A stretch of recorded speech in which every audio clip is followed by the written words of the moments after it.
Palamuru tank bund ను చూసి మాజీ మంత్రి శ్రీనివాస్ గౌడ్ విలపించడం ఒక డ్రామా అన్నారు మహబూబ్ నగర్ ఎమ్మెల్యే ఎన్ఎం శ్రీనివాస్ రెడ్డి.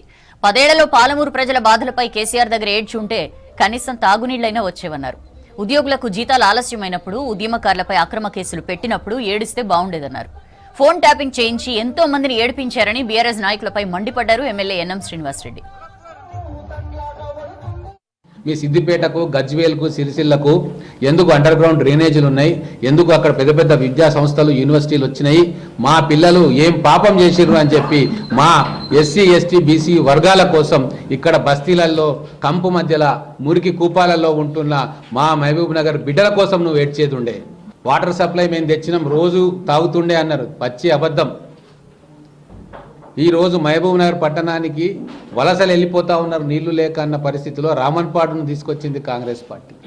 అలాగే నేను ఎమ్మెల్యేగా ఉన్నప్పుడు సరిపోతలేదు అని చెప్పి ఆ రోజు కాంగ్రెస్ గవర్నమెంట్ ఉన్నప్పుడు కోయిల్ సాగర్ నుంచి 80 కోట్ల రూపాయలతోటి పైప్ లైన్ వేసి ప్రజల దాహార్తిని తీర్చిన వ్యక్తులం మేము. పెద్ద పెద్ద రిజర్వాయర్లు కట్టి సిద్దిపేటకు 24 అవర్స్ డ్రింకింగ్ వాటర్ ఎప్పుడో కేసీఆర్ తెచ్చిండు.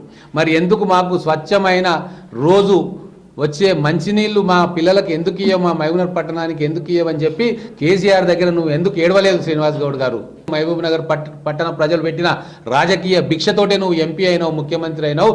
కేసీఆర్ ఖచ్చితంగా మా కాలనీలను, బస్తీలను డెవలప్ చేయాలి అని చెప్పి మా కాలనీ వాసుల, బస్తీ వాసుల తరఫున ఎందుకు నువ్వు ఏడవలేదు ఆ 10 సంవత్సరాలు అని చెప్పి మిమ్మల్ని సూటిగా ప్రశ్నిస్తున్న శ్రీనివాస్ గౌడ్ గారు. ఉద్యోగస్తులు తెలంగాణ ఉద్యమంలో ముందుండి అగ్రభాగాన ఉండి ఈరోజు తెలంగాణ రానిక కారణమైన వ్యక్తులు, వాళ్ళని నేను రిప్రజెంట్ చేస్తున్న కేసీఆర్. ఎందుకు వీళ్ళ జీతాలు 20వ తారీఖు, 24వ తారీఖు వస్తున్నాయి? దీనివల్ల వాళ్ళ ఇన్స్టాల్మెంట్ పోతా ఉంది, బ్యాంకుల్లో క్రెడిట్ రేటింగ్ తగ్గిపోతూ ఉంది, వాళ్ళ లోన్స్ అన్నీ కూడా మిస్ మ్యాచ్ అయిపోయి తీవ్ర ఆర్థిక సంక్షోభంలో, మానసికమైన ఒత్తిడిలో ఉన్నారు. మొదటి 3-4 రోజుల్లో జీతాలు వాళ్ళకి ఎందుకు ఇస్తలేవు అని చెప్పి ఒక్కసారైనా నువ్వు ఏడ్చినుంటే కేసీఆర్ దగ్గర నీ ఏడుపును మేము అర్థం చేసుకునేటోళ్ళం.